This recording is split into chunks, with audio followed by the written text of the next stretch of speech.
Good morning, everyone. How you doing today? Good. Glad to hear it. Welcome again to Midcurrent, whether you're on site with us here today or whether you are tuning in online. We are so glad to have you a part of everything happening right now. My name is Sten. I'm the pastor here, and really just so thrilled that you would be here with us today. We are finishing today a message series, a 3-week message series called Two Truths and a Lie. And we have been talking about for these 3 weeks all of the reasons why we did and why we did not start Midcurrent Church just 4 years ago. And so before we get to all of that, we are going to play one final round of Two Truths and a Lie like we have for the past weeks before this. We're going to play a quick round of Two Truths and a Lie. About me, we just figured we cannot have a message series with this title and not play a round of this game. So, one last week, Two Truths and a Lie about me. Here are 3 statements you're going to see.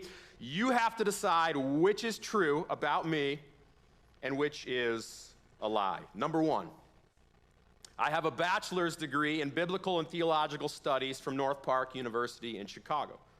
Number 2, I have a Master of Divinity from Bethel Seminary in the Twin Cities. Number 3, my first experience working in church. I've been in church, working, serving practically my whole adult life. But my very first experience working in church was at the church that my dad pastored in the suburbs of Chicago. Okay? Who thinks, just to raise a hand here, who thinks it's a lie that I have a that I have a bachelor's? We'll start there. Who thinks it's a lie that I have a bachelor's degree in biblical and theological studies from North Park University in Chicago? Just a few. All right. Who thinks it's a lie that I have a Master of Divinity from Bethel Seminary? Okay, who thinks it's a lie that my first job ever was in church that my dad pastored just outside of Chicago? All right. Well, there wasn't a ton of hands that went up, which is actually kind of playing into this quite well for me here this morning, because I have a little confession to make. I tricked you this week. All 3 of those are actually lies. Okay? I did get a bachelor's degree from North Park University in Chicago, but it was not actually in biblical and theological studies. I do have a Master of Divinity, but it was not from Bethel Seminary. It was actually from North Park Theological Seminary. And my dad was not even a pastor, so that was just a straight up lie altogether. But it sounded like, yeah, that could be pretty true, huh? And that right there is kind of the point today. All of these were designed this was the intent, they were all designed to be maybe just a little bit harder to determine, right? When you heard each statement about me, I'm guessing each one sounded somewhat convincing, like, yeah, I think that is, or at least maybe that should be true about Stan, right? And some parts were kind of true, but the statement as a whole was actually just not all that accurate. And so here's why I begin that way today. Because I want to take time today to alert you and to alert all of us to the fact that the very same thing can happen sometimes when it comes to what people believe to be true about church or about a church or about a brand new church. Right? Sometimes there are ideas and there are beliefs out there about a church and about what a church should be like and what a church should really be all about. And when you hear those ideas or when you think them or when someone expresses them to you, it's easy to think, yeah, that sounds like it is or like it maybe should be true about church.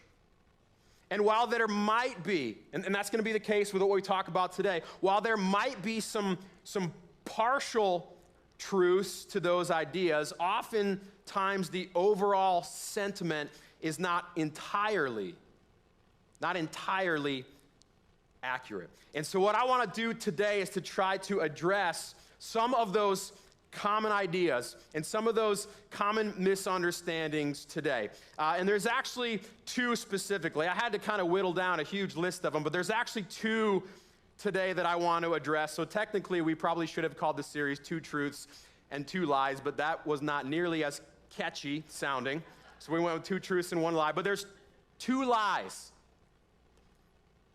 Two common misunderstandings that I have encountered over and over again in all of the time that I have spent in church, not only here, but in any place that I have served. And so today I want to try to speak to some of those today. Now, I want to begin with just a very quick disclaimer before we dive into these misunderstandings, okay? Today is not necessarily a real here at Midcurrent. It's not necessarily going to be a real feel-good message as I break down some maybe understandings and common ideas that people had. It's not going to be feel-good, and I recognize that, and it's actually okay with me, because the truth is, if we are not clear, if I am not clear about what church is really all about right now, then there's definitely going to be a chance that some people don't feel good later when what they thought was true about church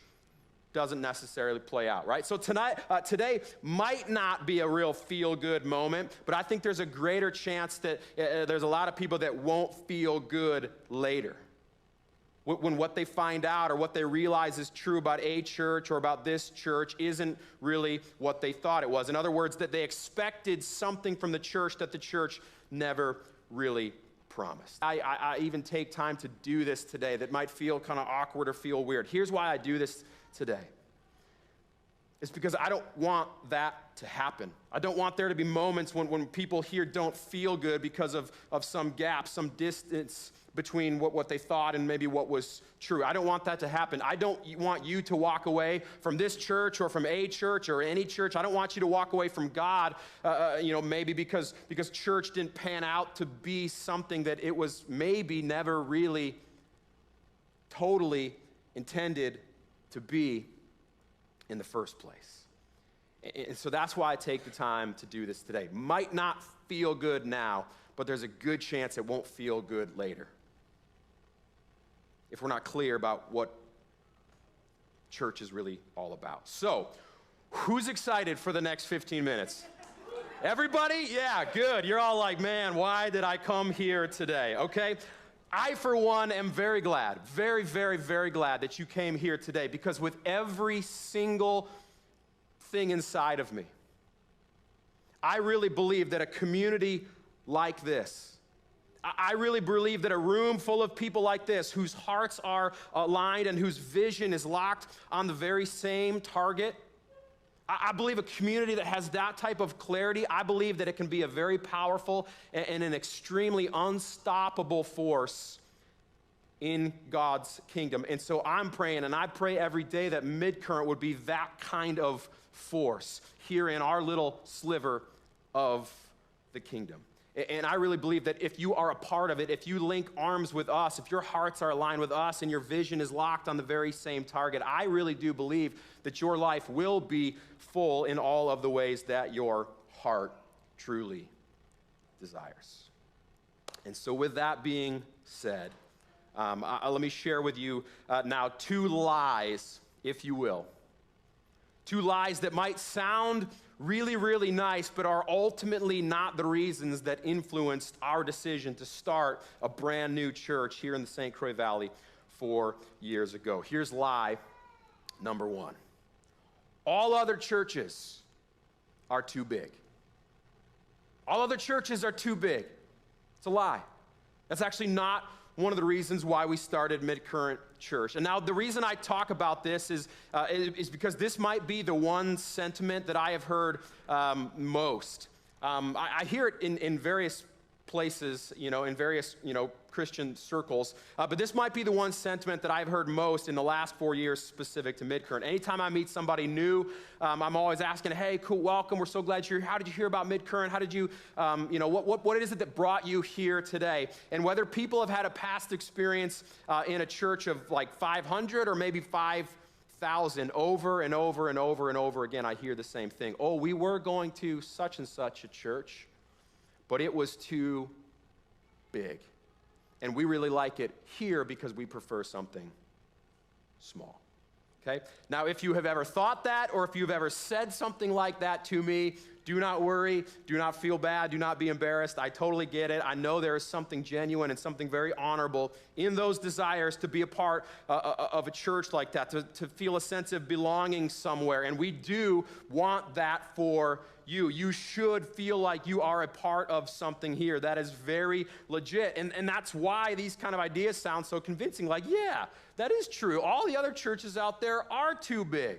Right? It's why we kind of get sucked into believing that. But here's what I want to say today. It might be helpful for everyone to know now that we didn't necessarily plant. That's what they call this idea of starting a brand new church. We didn't necessarily plant Midcurrent to provide a smaller option here in the St. Croix Valley. Okay? It's a very lovely thought. A small, tight-knit, you're just one big happy family kind of church. It's a very lovely thought, but that was not necessarily our goal, nor do I think that it should be the goal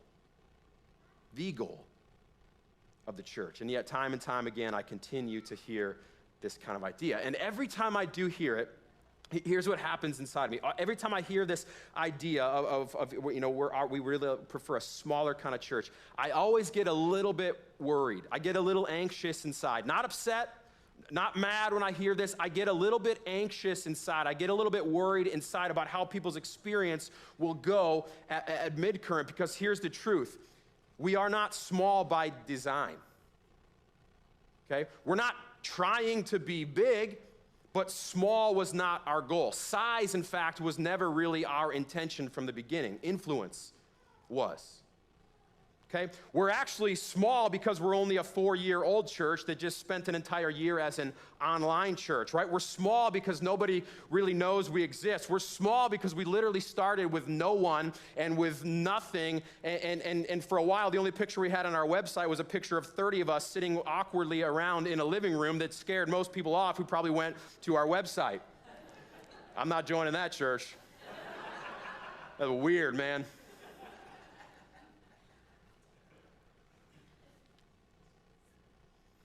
The other reason why this is concerning to me, the other reason I get anxious inside a little bit when I hear this kind of thing, is because the size of a church, if I'm just being honest, I told you this wasn't necessarily going to be a real feel-good message, but the size of a church, truthfully, if I can just be honest with you, the size of a church, I think, is a really poor way to evaluate and to determine your interest in being a part of a church.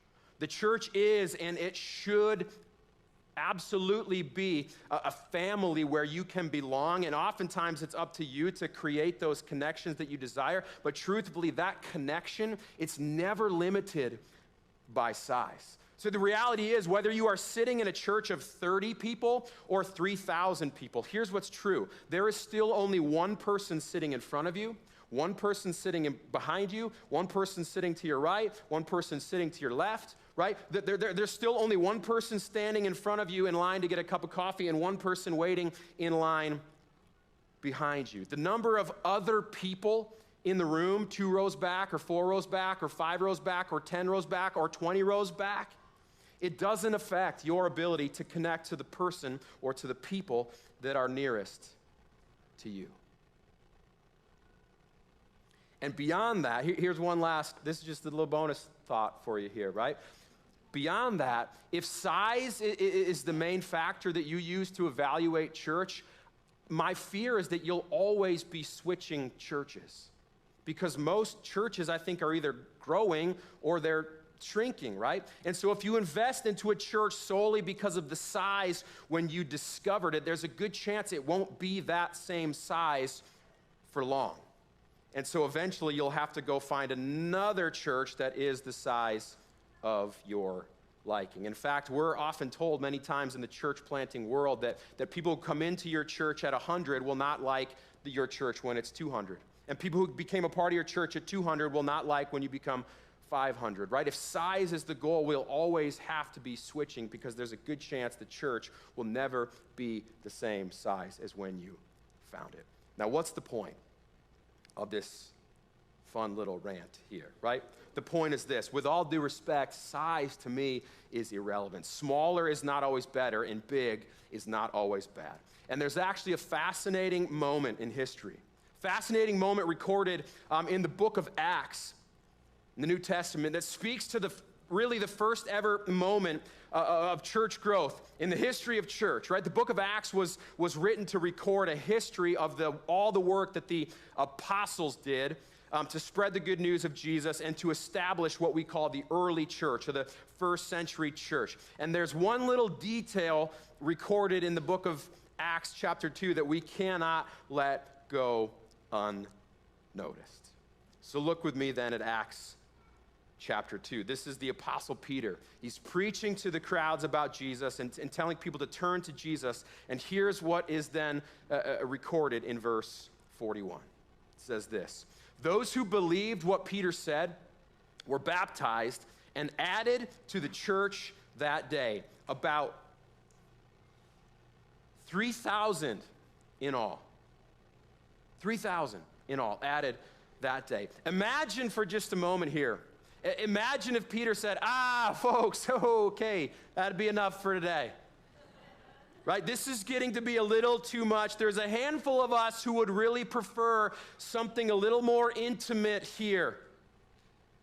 So here's what we're going to need to do, folks. We're going to need a couple thousand of you, to not turn to Jesus today. In fact, quick show of hands, we're going to need 2,500 of you to actually not be baptized today. Okay, there was no chance that was going to happen, and it didn't happen. And actually, the growth of the church didn't stop at 3,000. The next few verses talked about the characteristics of that first century or that early church. Talked about how this church worshiped God and how they looked out for one another. And then look at how verse 47 concludes. "And each day the Lord" what? "The Lord added to their fellowship those who were being saved." Each day the Lord added. Now, what does that mean for us? Okay, why talk about big and why talk about small? I just want to make sure that we're all on the same page in understanding that, yes, small sounds nice and warm and fuzzy, but truthfully, size, as I see it, it's irrelevant. Okay? And when it comes to Midcurrent, I want people to know is that we don't have a size goal. We don't have a size goal. We do want you to feel connected here in really powerful ways, but we don't believe that is somehow related to the size of the church, right? We're not intentionally small, nor do we believe that bigger is better. But what we have said from day one is this: that as long as we have friends and neighbors who do not know Jesus, then we are not big enough. We do not have a size goal, I promise you that. We do not have a size goal, but as long as we have friends and family and neighbors and coworkers, people in our sphere of influence every day that do not know Jesus, then we are not big enough. What is big enough? I don't know. I honestly cannot give you an answer to that, nor do I even have a goal in mind. I just know that I, for one, will never volunteer. Perhaps some of you will raise your hand to volunteer for this. I just know that I, for one, will never volunteer to stand out front and turn people away who are trying to turn to Jesus. We will always work hard to make the church feel smaller, to operate smaller, like we're doing right now with MC Connections and like we're going to do with small groups coming up in November. We will always work hard to make this church feel as small as it can, but small on the whole is not our goal. Size is really irrelevant. That's lie number one. We did not start Midcurrent Church because all other churches were simply too big. And somewhat related to that is lie number two. And that lie sounds a little bit like this: that the church should be the Christian version of Cheers. You remember the TV show? Okay, about the neighborhood bar named Cheers, right? This bar was the place where everybody knows your name. It's such a lovely thought, isn't it? Man, what an attractive thought to go somewhere where everybody knows your name and where you are right in the center of every single thing that happens. And so when we think about a church being this kind of place, we think, well, yeah, that's exactly what a church should be. And it sounds very attractive, very compelling, if I'm being honest. It sounds compelling to me. This sentiment, although it's never really been referred to in the Cheers kind of terms, it's been around. I think it's around in every church, but it's been around here at Midcurrent since the very beginning. This idea that Midcurrent should be a place where everybody knows everybody and where everyone should spend equal times with everyone and where everyone should be included anytime, anyone, anywhere is getting together that's associated with this church. And why does this sentiment exist? It's because of this attractive sounding idea that A would be the Christian version of Cheers. It sounds so right and it sounds so true. And truly, if I'm being honest, I almost wish it was true. I mean, some of me and my wife Erica's most favorite and encouraging moments as we step back and evaluate the church, some of our most favorite moments are when we see friendships forming in various places and various pockets within this church. It absolutely warms our hearts, okay? But all of this begs the question, is that what we're called to do? To create a place where everyone knows your name. The question is, did Jesus call us to build the Christian version of Cheers? It sounds nice. But the last time I checked the New Testament, I told you this does not feel good. I'm sorry about that, okay?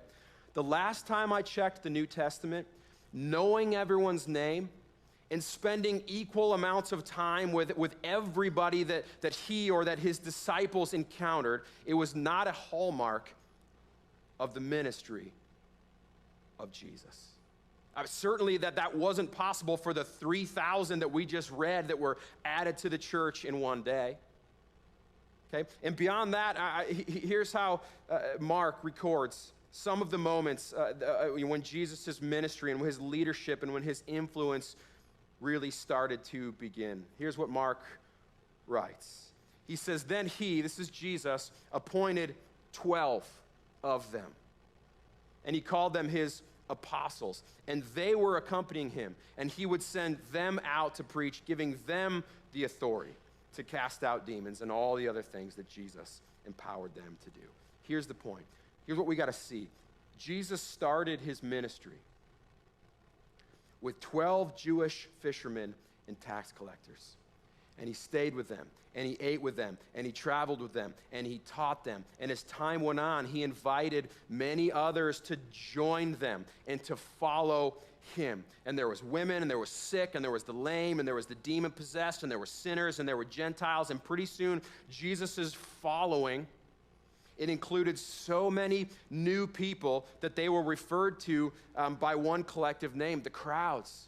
At least 34 times in the New Testament, it refers to the crowds that began to follow Jesus. I can almost guarantee that Jesus nor his disciples knew all of their names. I can almost guarantee you that they didn't know all of their stories, that they didn't always get to hang out with that whole crew on nights and on weekends, and that did not mean that their work was not sincere. It just means that Jesus' ultimate invitation was for people to come and to follow him. And that, to me, seems to be the behavior of a fruitful and a growing Christian community. Not how much that community resembles the fictional set of a neighborhood bar named Cheers. Now, let me be very, very clear. The church, this church in particular, but any church, the Big C church, it should 1,000,000% be a place where someone knows your name. And it should be a place where you know the name of someone else. We want that to happen here. If that's not happening here, then we're not doing something right. And we would love to know about it, right? That should be the result and the byproduct of your involvement in the life of the church. But is that the goal? Is that the purpose behind all of this? Is that why Erica and I left a very comfortable life behind in order to start Midcurrent Church, to fill the holes in all of the social calendars of everyone across the St. Croix Valley? Despite how right and good and appealing and attractive that might sound, despite the fact that it might feel so true, I'm just not sure that it is. Despite how appealing that might sound, I'm not sure, as much as we or as much as I would even like it to be true, I'm just not sure that it's even realistic or even sustainable if you really think about it. And truthfully, social science would agree. Social scientists would agree. And there's a British anthropologist and psychologist named Robin Dunbar who argues that the maximum number of people that you can have in your life is actually far fewer than you think. And Dunbar would say that this is not a matter of preference, but that it's actually hardwired into human existence. And that these limits, they're actually cognitive, and they're actually a result of the way that the brain works. Here's what he says. He says that the average person is wired for 3 to 5 close relationships, 12 to 15 friendships, and about 150 personal connections. It's not a matter of preference. He says it's cognitive. It's the result of the way that we are hardwired in our brains. 3 to 5 close relationships, 12 to 15 friendships, and about 150 personal connections. That's it. And if we bring this back into the church world, it would actually make sense then. It made sense to me that church experts have long reported that you need about 1 pastor for every 150 people in the church, because that's the amount of time that 1 pastor can maintain even kind of a limited amount of personal contact with people, right? It's why the average church in America is 79 people, because there's usually 1 pastor trying to do everything for everyone. As nice as it sounds, there's going to come a day when I or my wife or when our staff, right, there's going to come a day when Brian or Amy or Haley or Aaron, we can't, as much as we would like to, there's going to come a day when we can't know everyone personally who walks through the door. It's not a matter of preference. It's not a matter of willingness. It's a matter of reality. And this doesn't feel good, but this is what I was saying. I just want to be clear now. It might not feel good now, but I don't want it to feel worse later if these two worlds collide. The truth is, if you are banking on your church experience being about how close you are to any one person in particular or any one grouping of people in particular, here's the cold, hard truth. Those people are going to let you down. We're going to let you down. I'll get very clear about this. I am going to let you down. I will fail you. There's going to be a time, I promise you, there's going to come a time when as much as I wish I could have, there's going to come a time when I didn't reach out, when I didn't follow up, when I couldn't quite make it, when I wasn't there for you in the way that you wish I was, or even the way that I wish I was. A church where everybody knows your name. It's a really, really, really nice thought, but I'm not sure it's incredibly realistic. I'm not sure it's incredibly biblical, nor as much as we want to make sure that someone knows your name. It's not really been our goal to have a place where everybody knows your name. We do pray, and I'm very sincere about this. This is why I don't want this message today to get, I don't want you to get the wires mixed. We do pray. We do long for. We do work hard to make this place feel like a place where you could belong. But rather than promising you that everyone will know your name, it's really just our prayer that someone would know your name and that you would have the opportunity also to see to it that you get to know their name as well. We can't promise you this is going to be a place where everyone will know your name, but we do work really hard to make it a place where someone would know your name and where you would know the name of someone else.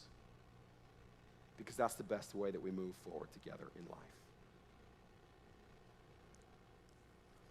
In 3 weeks, on October 17th, we're actually going to celebrate the 4th anniversary of the day that we first opened the doors of Midcurrent Church. And as I think about that and I talk about this today, I can't help but just remind you that the truth is that we did not open those doors 4 years ago. We did not take a risk into the unknown, right? We didn't risk everything when really nothing was guaranteed, right? We didn't open those doors because there was too many big churches out there and that there was really a need for something smaller. We didn't open those doors because we saw a community of people who needed to kind of amp up their social and their relational life, and so we decided to step in to be kind of the relational matchmakers. Right? As much as we hope all of those things happen for you, that you do make connections that would make the difference for the long haul. As much as we do hope and pray and work really hard to make this a place where you can belong, Midcurrent was not started to simply be a social club. Now, I do think it would be wise for you to build the social fabric of your life around the people that exist here, because this is one of the finest groups of people I've been associated with.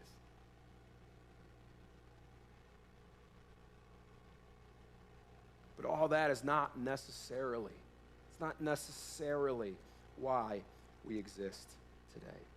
We do exist to reach more people for Jesus and to invite people to begin to live more like him. We do exist to train up men and women and the next generation of leaders to meet the needs of the world around us, right? We exist.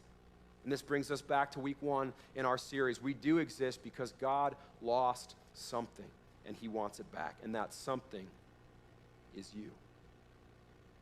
You are the focus of God's mission. And if God has already been successful in his search and rescue mission for you, then your job is to join God in God's mission to seek and to save those who are lost, those who God loves, those who God values and wants to be brought back home again.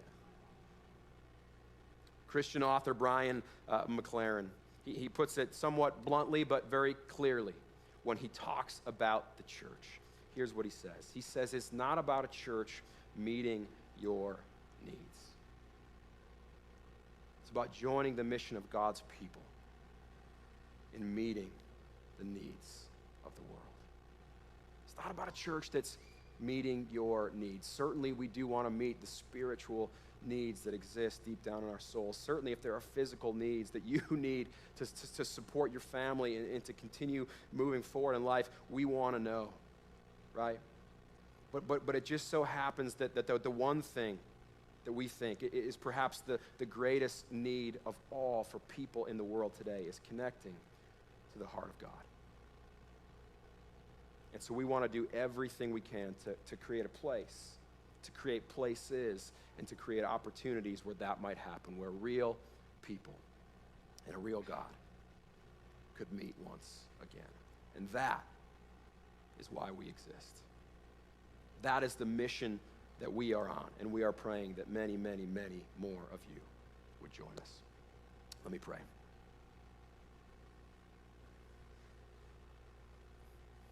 God, we give you thanks for this time to carve out and to come together. And I thank you for a community, God, that is built on trust in one another, so that there are moments, God, where we can come together and just have some hard conversations, where we can have some discussions that maybe feel a little bit challenging, God. So I'm grateful for this community that exists here and for the chance that we can come together to make sure that our hearts are aligned and that our vision is locked on the very same target, God. And I do pray, God, although I just spent 30-some minutes talking about the fact that this may not be the goal, the reason why we opened these doors, God, I pray that everybody here would walk out of here knowing very clearly that we do desire for this to be a place where everybody knows that the doors are open, that they belong. That there's someone here, there are people here that wants to know their name. There's some people here that they might have the opportunity to encourage simply by getting to know their name. God, we want those things to be happening. We're praying that you would continue to build up the social fabric in the lives of everybody who goes to this church, God, because we do know that those are the relationships that really do help us go at this for the long haul, God. And so we pray that you would be working in various corners and pockets and places in this church, God, to knit this community together. God, but ultimately, would you lift our eyes and would you open our hearts to the work that you have called us to do? God, we simply want to be people who are following in the footsteps of Jesus, whose ultimate invitation for our friends, for our neighbors, for our coworkers is simply to come. To come and be connected to the heart of a God who loves us so much that he would send his only Son to rescue us and to bring us back home again. God, if there's someone here today who may feel as though they, right now in this time in their life, are the focus of your search and rescue mission, God, because we know that you are out to seek and to save the lost. Not the lost in the messed up, but God, the lost in the sense of those who have value and who have a place where they really belong. God, if there's someone here today who is all of a sudden feeling, you know what, maybe it's me that's lost. Maybe it's me that has been misplaced. Maybe it's me that God is calling and drawing back to him. God, I pray that right now in these moments, their hearts might open. I pray, God, in a sense, their hand might even raise to the invitation that you set out in front of all of us. To say yes to your Son, Jesus, into a relationship with him, God. To say yes to joining you in the mission that you are on in the world around us. God, thanks for this time and thanks for this community, God, who I do know is already and is in the process of becoming even more of a powerful and unstoppable force here in this community and in our sliver of the kingdom, God. Would you help us continue on to join you in the mission that you are on here in this place? And we pray these things in your name. Amen.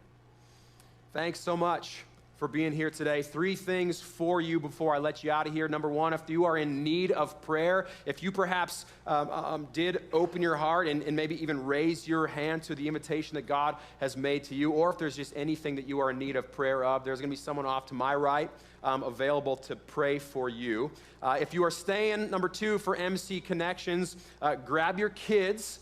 And then as soon as lunch is ready, go ahead and begin feeding yourself and your family. And those opportunities will then kick off when this room is ready. And number 3, make sure that you set an alarm on your phone right now. Make sure you clear your calendar and plan to be here next Sunday as we kick off a 3-week message series and campaign called Raise Them Up. Raise Them Up.